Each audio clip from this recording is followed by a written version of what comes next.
반갑습니다. 이 사순절 기간에 십자가의 사랑이 저와 여러분에게 충만하기를 소망합니다. 오늘은 호세아서 8장 1절로 14절의 말씀을 가지고 사명감을 회복하자라는 주제로 요약강의 큐티를 나눠봅니다. 8장에서 호세아는 이스라엘 백성이 왜 세상 속에서 방황하는 불행한 인생이 되었는지 그 이유를 지금 밝히고 있습니다. 본문 1절에 보니까 세속적인 그리스도인을 향해서 하나님의 심판이 내려진다, 이렇게 말을 하고 있거든요. 1절을 읽어보겠습니다. 하나님이 호세아에게 나팔을 입에 댈지어다 라고 지금 명령하십니다. 이것은 모든 사람이 듣도록 알리라는 것이죠. 무엇을 알리라는 뜻인가? 대적이 독수리처럼 여호와의 집에 덮칠 것을 알리라는 것입니다. 여기서 여호와의 집은 제사를 드리는 성전을 의미하는 것이 아니라 이스라엘 백성이 사는 전 진과 전 지역을 의미하는 겁니다. 그러니까 곧 전쟁이 일어날 것이니까 너희들이 빨리 나팔을 입에 대라, 경계를 해라, 그런 뜻이죠. 당시 사람들은 이스라엘이 통치자의 이름을 빌어서 오므리 집이라고 불렀습니다. 그러나 하나님은 이스라엘 백성들과 그 삶을 향해서 여호와의 집이라고 부르고 계십니다. 사람들이 말하는 것과 하나님이 지금 말하고 있는 것은 다르다는 얘기입니다. 사람들은 오므리의 집, 그런가 하나님은 여호와의 집, 이렇게 얘기를 합니다. 이는 이스라엘이 모든 것은 다 하나님이 소유라는 의미입니다. 그런데 왜 이런 하나님의 집에 대적이 독수리처럼 덮치는가? 해답은 1절 하반절에 있습니다. 한번 읽어볼까요? 우리가 이는 무리가 내 언약을 어기며 내 율법을 범함이로다, 이렇게 얘기를 합니다. 여기서 그러면 언약이 무엇입니까, 여러분? 하나님과 이스라엘의 언약의 핵심은 나는 너희 하나님이 될 것이요 너희는 내 백성이 될 것이다 라는 것입니다. 언약은 하나님이 친밀한 관계이며 이 관계로부터 시작된 것이 우리는 사명이라고 얘기를 합니다. 그런데 하나님의 백성들이 그 언약, 즉 사명을 어겼다는 것입니다. 1절 하반절에 여기서라는 단어는 지나치다, 스쳐 지나가다라는 의미입니다. 여러분, 예화이긴 하지만 제가 중학교 시절에 저희 아버님이 사기를 당해가지고 집안이 굉장히 어려운 적이 한때 있었습니다. 나중에 해결이 됐습니다만은 할아버지 때부터 물려온 그 많은 재산, 그것을 한순간에 저희 아버님이 그냥 다 사기를 당하고 말았어요. 정말 힘들었습니다. 그래서 저는 제 동생과 저와 작은 누님, 그렇게 저기 그 딸기원이라는 곳이 있습니다. 망우리 고개 넘어가자마자가 딸기원이에요. 딸기밭이 많아서 여기는 딸기원이라고 하는데, 그 당시에는 그 망우리 고개가 복개공사하기 전입니다. 굉장히 험했던 고개인데 그 딸기원에서 한 2년을 살게 되었습니다. 그때 아버님은 거기에서 연탄 장사를 하고 있었는데 배달을 하는 거예요. 그 당시에는 새끼줄에다가 한 장씩 껴서 팔기도 하고 두 장을 껴서 팔기도 하고 어깨에 지어서 배달도 하고 그럽니다. 그날 학교를 마치고 이제 버스를 타고 그 딸기원에 내려서 걸어가는데 이제 동네 사람들하고 함께 들어가는데 저희 아버님이 시커먼 연탄을 얼굴에 다 묻히고 그 연탄을 어깨를 치고 허덕허덕 올라오시는 걸 봤어요, 제가. 그래서 내가 창피해가지고 그냥 숨어버렸습니다. 근데 아버님은 저를 봤는지 안 봤는지 모르겠지만은 묵묵하게 그 연탄을 치고 올라가시더라고요. 그날 저녁에 이제 저녁상을 물린 뒤 아버님이 저를 부르시더라고요. 둘째 건너오너라. 그때 그래도 딸기원에서는 꽤 큰 집에 살고 있었습니다, 저희가. 갔더니 내가 너한테 묻고 싶은 게 있다 그러더라고요, 아버님이. 가만히 있었죠. 나는 알죠, 내 죄를. 너는 내 아들이 맞냐?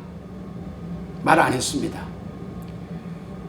그때 저는 아버님에게 호된 꾸지람을 들었습니다. 아버님은 우리 자녀들을 키우기 위해서 연탄 배달을 하고 연탄 장사를 했었는데 나는 그게 창피했던 겁니다. 그때 아버님의 책망은 아주 간단했어요. 내가 네 아들 맞느냐? 이 한 질문은 아버지와 아들 간의 모든 행동적 책임에 대해 다 물을 수 있는 만큼 포괄적이었었죠. 마찬가지입니다, 여러분. 하나님이 그의 백성들에게 언약을 어겼다고 말씀하시는 것은 이스라엘 백성이 하나님께 대한 부자의 관계를 어겼다는 말씀과 똑같은 겁니다. 이것은 마치 연탄지게를 지고 오는 자신을 못 본 채 이 자식인 내가 뒤로 하고 숨어버렸던 것, 도망갔던 것. 그러니 아버지 입장에서는 실망이 아픔과 같은 아마 상처일 겁니다. 그 후로 저는 어머님이 저를 불러놓고 그런 말씀을 하시더라고요. 내일부터는 학교 갔다 오면 아버님 일을 돕도록 해라. 예. 그래서 저는 학교 갔다 오면은 추리닝을 입고 아버님을 도와서 아버님이 연탄지게를 지금 뒤에서 내가 밀고 새끼줄에다가 연탄줄을 꼽은 거를 내가 들고 배달을 하고 한 2년간을 그렇게 우리가 살았습니다. 나중에는 회복이 되었지만은 호세아의 여러분 이런 이스라엘 백성들에게 향한 책망이 쏟아질 때 이스라엘 백성들이 항변을 합니다. 뭐라고 항변을 합니까? 2절에 나옵니다. 저희가 장차 내게 부르짖기를 나의 하나님이여 우리 이스라엘이 주를 아나이다 하리라. 이게 무슨 말입니까, 여러분? 우리가 언제 하나님의 언약을 잊었다는 말입니까? 항변하는 거죠. 우리가 하나님의 언약을 깨뜨렸다는 송사는 부당합니다. 이런 말이 되겠습니다, 여러분. 이 항변에 대해서 하나님께서는 3절에서 이렇게 답변하십니다. 이스라엘이 이미 선을 실어버렸으니 대적이 저를 따를 것이라. 여기 3절에서 이스라엘이 이미 선을 잃어버렸으라는 말은 무슨 의미입니까, 여러분? 이 의미는 만약 내가 내 언약의 백성이라면 언약 백성답게 책임있는 행동을 해야 하지 않겠느냐, 그런 의미입니다, 여러분.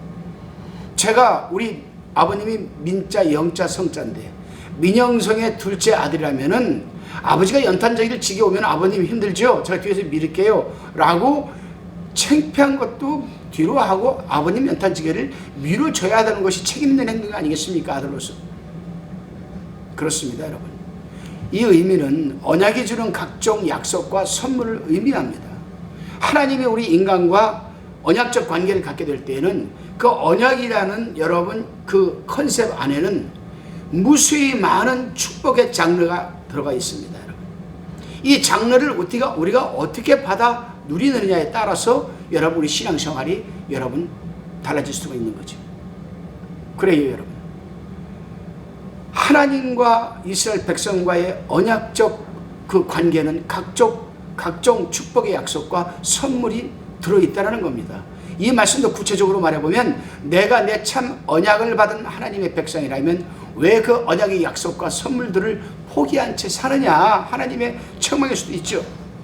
나는 너한테 야훼 여호와의 일의 하나님이다. 내가 너의 필요한 것을 다 준비하고 있는데 너는 왜 그걸 받아 누리지 못하느냐, 그런 말씀이 될 수도 있겠습니다, 여러분. 왜 하나님의 언약이 보증한 축복, 보호, 인도하심을 마치 악취가 나는 것처럼 멀리하느냐, 하나님 입장에서 그렇게 말씀하시는 거예요. 다시 3절을 보겠습니다. 이스라엘이 이미 선을 실어버렸으니 대적이 저를 따를 것이라. 여기에서 실어버리다 이 히브리어는 자나흐라는 단어입니다. 자나흐. 이 자나흐라는 단어는 아주 고약한 냄새가 나는 것에 대한 강한 혐오감을 갖는 상태를 의미합니다. 여러분, 제가 박사과정을 공부하면서 흑인과 함께 좀 생활했던 기억이 납니다. 근데 그 흑인 몸에서 냄새가 참 많이 나더라고요. 특별히 여름에 그 친구가 샤워하고 나오면 샤워하려고 들어가면 그냥 냄새가 아주 고약한 냄새가 나요. 그래서 이 서구 사람들이 향수를 그래서 쓰는 모양이구나. 침대 시트도 매일 갈아주는데 그 침대 시트도 흑인이 깔고 자던 거를 세탁해서 깔아도 좀 냄새가 나요. 그렇죠. 이게 바로 자나흐입니다. 자나흐. 너희는 이미 선을 실어버렸다. 내가 나하고 언약을 했고 그 언약에서 나오는, 언약이라는 컨셉에서 나오는 수많은 축복의 장르를 너희가 이미 싫어하지 않았느냐, 즉 혐오하지 않았느냐, 냄새가 난다고 너희들 판단하지 않느냐, 그런 뜻이거든요, 여러분. 즉 다시 말하면 나는 언약 백성이라고 말하면서 세상 앞에서 하나님의 언약을 자랑하며 증거하며 살기보다는 악취나는 물건을 취급하듯이 무시했다라는 책망의 말씀입니다, 여러분. 그 증거로 하나님은 4절 6절에서 두 가지를 제시합니다. 먼저 4절에 저희가 왕들을 세웠으니 내게서 말미암지 아니하였고 저희가 방백들을 세웠으니 나의 모르는 밤이요. 이 말씀은 저희가 왕들을 세웠으나 나 여호와에게 너희가 묻지도 않았고 내 뜻을 따르지도 않았다. 당시 이스라엘 백성들은 국가적 위기가 닥쳐오자 모든 책임을 왕에게 돌리고 쿠데타를 일으켜서 왕을 죽였습니다. 하나님의 이 책망은 바로 그에 대한 것이죠. 그들이 사람을 세우고 일을 결정할 때 하나님의 언약과 그 계획하심을 전혀 고려하지 않았다는 겁니다.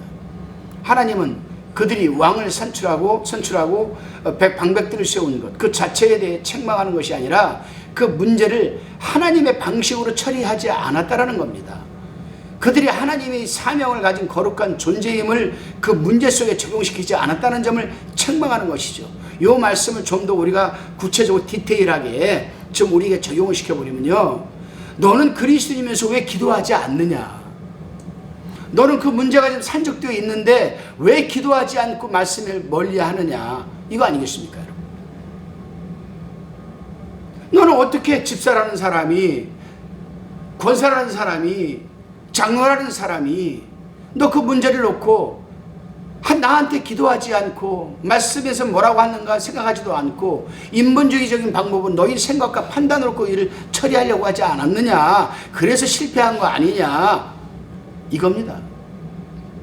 하나님은 그의 백성들이 삶의 모든 영역에서 그 언약의 계획과 약속을 적용하기를 원하십니다. 다시 7절을 볼까요? 저희가 바람을 심고 광풍을 거둘 것이라 심은 것이 줄기가 없으며 이삭은 열매를 맺지 못할 것이요 서로 맺힐지라도 이방 사람이 삼키리라. 하나님은요, 자신의 언약과 사명과 무관하게 살아가는 그들을 향해서 바람이라는 말씀을 하십니다. 이스라엘 백성들에게 바람이라고 그래요. 그들이 처음에는 바람, 미풍을 심었는데 이 나중에는 이 거대한 미풍이 광풍이 되어서 그들의 인생을 여러분 파괴시킨다는 겁니다. 불행은 항상 장거부터 시작되는 거 아니겠어요? 계속해서 7절에 심은 것이 줄기가 없으며 이삭은 열매를 맺지 못할 것이요 서로 맺힐지라도 이방 사람이 삼키리라. 이 또 무슨 말씀입니까, 여러분?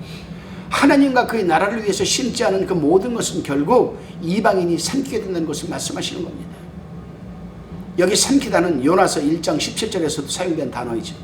이 단어는 아예 흔적도 없이 단숨에 꿀꺽 삼킨다라는 의미입니다. 그렇습니다, 여러분. 성도의 삶이 만들어내는 재물, 관심, 축복, 시간, 재능, 이러한 것들이 세상에 삼켜버릴 때 어떤 현상이 일어나는가? 그들이 삶은 하나님 앞에 기뻐하지 않는 그릇이 된다는 겁니다. 기뻐하지 않는 그릇, 굉장히 중요한 말씀이거든요, 여러분. 8절 한번 읽어보고 이 중요한 말씀 한번 나눠봅시다. 8절에 이스라엘은 이미 삼키웠은즉 이제 열국 가운데 있는 것이 기뻐하지 아니하는 그릇 같도다. 여기서 사용된 그릇이라는 단어는 히브리어로 켈리라는 단어입니다. 켈리, 완성하다, 완벽하게 만들어내다, 그런 의미를 가진 칼라에서 유래되었는데 원래 그릇, 즉 켈리라는 여러 가지 의미로 번역이 되는 단어입니다. 이 단어는 사사기 18장 16절에서는 군인이 무기나 장비를 가리키고 열왕기상 6장 7절에서는 건축자의 연장을 뜻하고 역대하 36장 7절에서는 성전의 기구나 성수의 중요한 용품, 촛대, 떡, 그런 것들을 만들 때 사용되는 여러분 이 기구를 의미하는 겁니다. 굉장히 중요한 말씀이죠. 또한 이 단어가 구약성경에서 319회나 사용되는데 그 중에 약 107회가 성소를 만들 때, 하나님의 교회를 만들 때 사용되는 기구를 가리키는 용어가 바로 켈리입니다, 여러분. 오늘 본문에서도 그 용어를 사용하고 있거든요. 켈리, 즉 그릇이라는 단어는 어떤 업무나 직무를 수행하는 데 적합한 것을 가리키죠. 그러니까 내가 기뻐하지 않은 그릇 같도다. 너희는 이거 뭡니까? 내가 너를 사명자로 세우고 내 교회, 내 장막, 내 성막을 세우는데 너는 도구로 쓰임을 받아야 되는데 그 도구에 적합하지가 않다라는 겁니다. 이게 무슨 말입니까? 우리 예수 안 믿어요? 믿죠. 그런데 한번 생각해 보십시오, 여러분. 석공이 돌을 하나 가지고 유명한 사람의 두상을 지금 조각한다고 칩시다. 근데 그 돌을 깨뜨리는 이 진이 날카롭지가 못하고 뭉툭한다면 자기 원나로 만들 수 있겠습니까? 적합하지 않죠, 그 도구는. 그렇죠. 그러므로 기뻐하지 않은 그릇 같도다. 여기서 그릇 캔이라고 했습니다. 이것은 하나님의 사명을 수행할 능력이 없는 사람이 되었음을 의미하는 겁니다. 하나님의 언약을 보존하고 그 언약을 세상에 알려서 열국을 향한 제사장 나라의 신분을 사명하는 이 어떤 감당하는 사명감을 갖고 있지 못하다는 거죠. 사명을 감당하기에 부적합하다는 겁니다. 이것이 바로 기뻐하지 않는 그릇 같다라는 뜻입니다. 여러분은 어떻게 생각하십니까? 여러분은 하나님이 부르신 분명한 사명자입니다. 그러면 여러분이 어느 곳에 가든지 어느 곳에 멈추든지 여러분이 살아가는 삶의 영역에서 여러분 하나님의 성전을 세워나가는 지금 켈리 도구로 지금 쓰임받고 있습니까? 아니면 무디어버린 도구 같지 않은 도구를 갖고 지금 여러분은 살아가고 있습니까? 하나님은 그의 백성들을 이 세상에서 그의 성소를 만드는 도구들로 부르셨음을 우리는 분명히 알아야 합니다.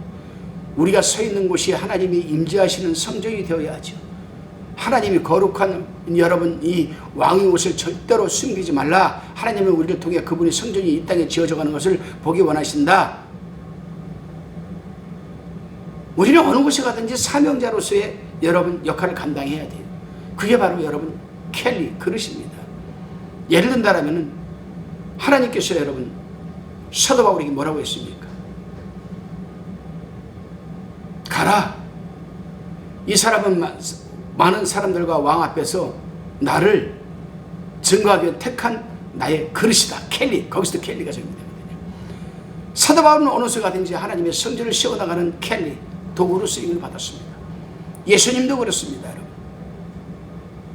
그래서 여러분 베드로전서 2장 9절에 보게 되면은 오직 너희는 택하신 족속이요 왕같은 제사장들이 거룩한 나라요 그의 소유된 백성이니 이는 너희를 어두운 데서 불러내어 그의 기이한 빛에 들어가게 하신 자의 아름다운 덕을 선전하게 하려 하시니라. 이게 바로 여러분 사명자들이 가져야 할 여러분 본질입니다.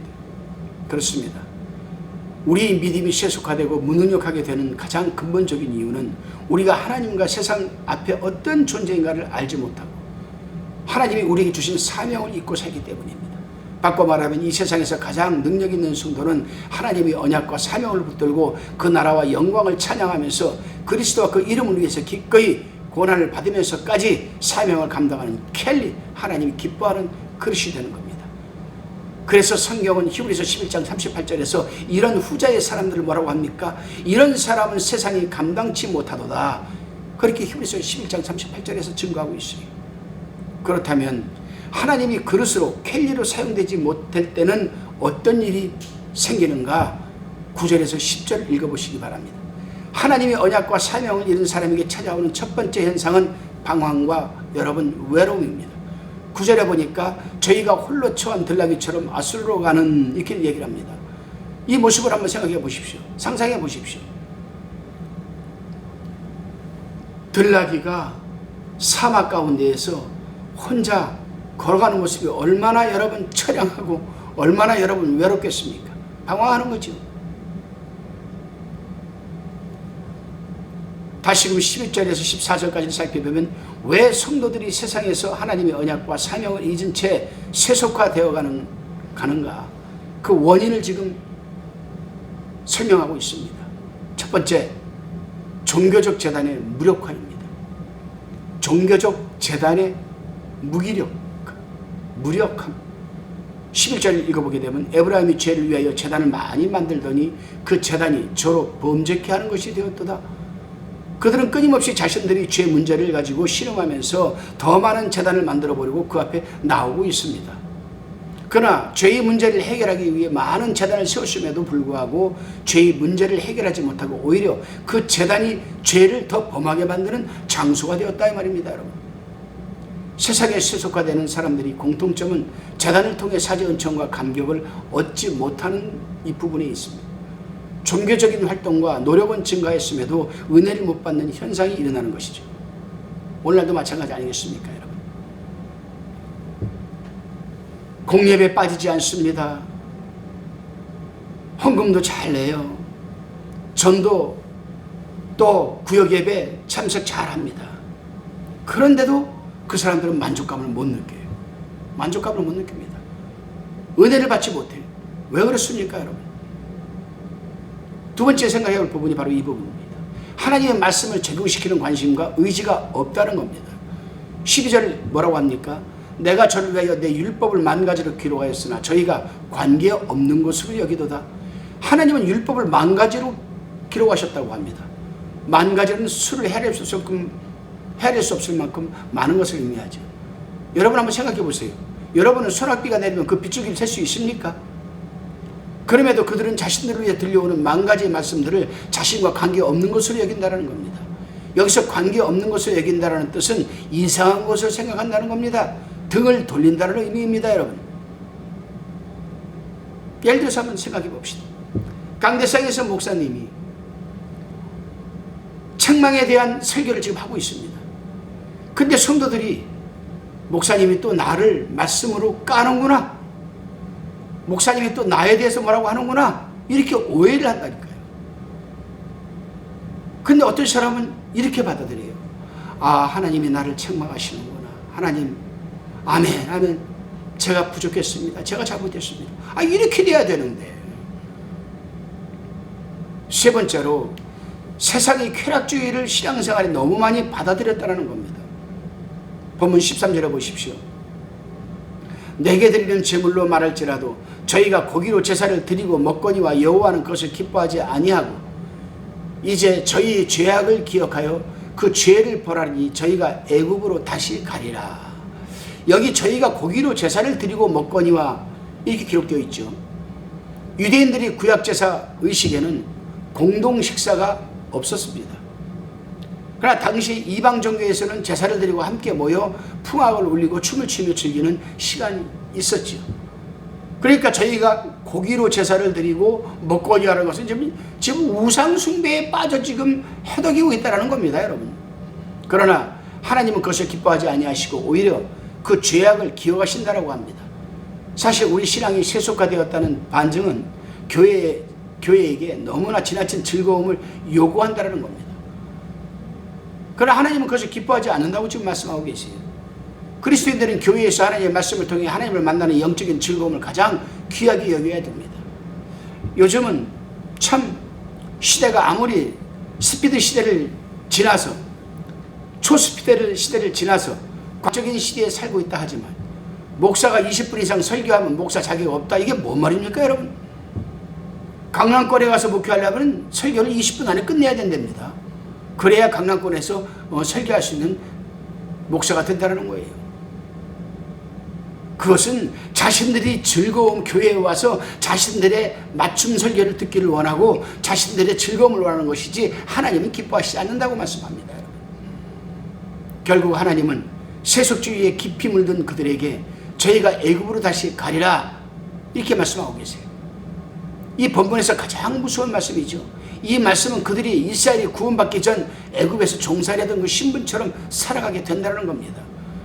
애굽으로 다시 돌아간다는 것은 우리가 예수님을 믿기 이전의 상태처럼 살아간다는 거예요. 그리고 그곳에서 14절 상반절처럼 이스라엘은 자기를 지은 자를 잊어버리고 전각들을 세웠으며 유다는 견고한 성읍을 많이 쌓는다.